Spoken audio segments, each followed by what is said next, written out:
Japan భారత్లో 1 trillion పెట్టుబడి పెడుతుంది అనే వార్తను మీరు కూడా చూసి ఉంటారు. కానీ ఒక్కసారి ఆలోచించండి, ఈ వార్తలో అందరూ డబ్బు గురించే మాట్లాడుతున్నారు.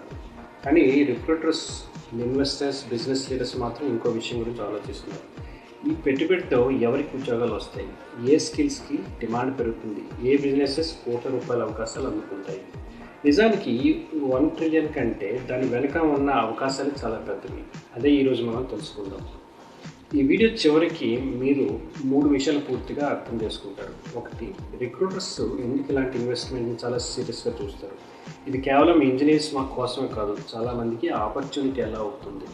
ఇంకా న్యూస్ ఛానల్స్ చెప్పని కొన్ని ముఖ్యమైన ప్రశ్నలు కూడా మీ ముందు ఉంచిపోతున్నాను. జపాన్, భారత్ మధ్య 100కి పైగా అగ్రిమెంట్స్ జరిగాయి. వాటిలో AI, semiconductors, green energy, automobiles, telecommunications, manufacturing, finance, digital infrastructure, ఇంకా చాలా రంగాలు ఉన్నాయి. చాలామందికి ఇది ఒక సాధారణ గవర్నమెంట్ అనౌన్స్మెంట్లో అనిపిస్తుంది. కానీ నేను రిక్రూట్మెంట్ ప్రొఫెషనల్గా చూస్తే ఇది ఒక హైరింగ్ సిగ్నల్. ఎందుకంటే డబ్బు ఎక్కడికి వెళ్తే హైరింగ్ కూడా అక్కడికే వెళ్తుంది.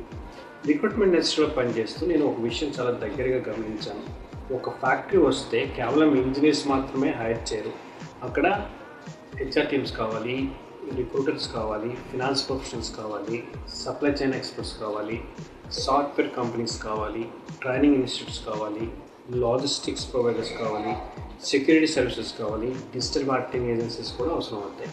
అంటే ఒక పెద్ద ఇన్వెస్ట్మెంట్ 100 కంపెనీస్కి 1000 ఉద్యోగాలను, మరెన్నో బిజినెస్ ఆపర్చునిటీకి దారితీస్తుంది. కానీ ఇక్కడ ఒక ఆసక్తికరమైన ప్రశ్న ఉంది. ఈ 1 ట్రిలియన్ నిజంగానే కొత్త పెట్టుబడినా, లేక ఇప్పటికే ప్రకటించిన projects, MoUs, long term agreements అన్నీ కలిపి చెప్పిన సంఖ్య? చాలా న్యూస్ రిపోర్ట్స్ దీనిపై స్పష్టత ఇవ్వడం లేదు. ఈ విషయాన్ని ప్రత్యేకంగా వీడియోలో పూర్తిగా విశ్లేషిస్తాను. ఈ విషయం గురించి రీసెర్చ్ చేసిన తర్వాత నాకు ఆన్సర్స్ కంటే క్వశ్చన్స్ ఎక్కువగా వచ్చాయి. ఉదాహరణకు, జపాన్ ఇప్పుడు భారత్లో ఎందుకు పెట్టుబడి పెడుతుంది? ఏ రాష్ట్రాలకు ఎక్కువ లాభం? ఏ కంపెనీలు ఎక్కువ హైరింగ్ చేసే అవకాశం ఉంది? ఏ స్కిల్స్ నేర్చుకుంటే ఫ్యూచర్లో అడ్వాంటేజ్ ఉంటుంది? ఏ కాలేజెస్కి ఇండస్ట్రీ పార్ట్నర్షిప్ పెరిగే అవకాశం ఉంది? రిక్రూట్మెంట్ కన్సల్టెన్సీస్కి ఇందులో ఆపర్చునిటీస్ ఏమిటి? కొత్త స్టార్టప్స్ ఏ రంగాల్లో ప్రారంభించవచ్చు? లిస్టెడ్ ఇండియన్ కంపెనీస్లో ఎవరికి లాభం? ఏ జపనీస్ కంపెనీస్ భారత్లోకి వస్తున్నాయి? భారత మ్యానుఫ్యాక్చరింగ్ ఎలా మారబోతుంది? దీనివల్ల చైనాపై ఆధారపడడం తగ్గుతుందా? అమెరికా, తైవాన్, సౌత్ కొరియా ఇన్వెస్ట్మెంట్స్తో పోలిస్తే ఇది ఎంత పెద్ద విషయం? ఈ ప్రశ్నలే మీ కెరియర్, బిజినెస్, ఫ్యూచర్ నిర్ణయించే ప్రశ్నలు.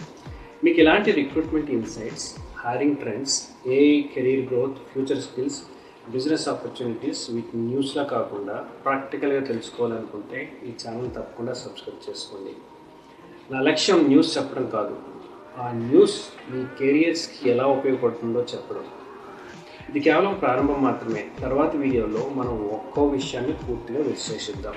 ఇప్పుడు మీ వంతు మీ కింద కామెంట్లో ఒక పదం మాత్రం టైప్ చేయండి. వై, లేదా జాబ్స్, లేదా స్కిల్స్, లేదా స్టేట్స్, లేదా స్టార్టప్స్, లేదా స్టాక్స్.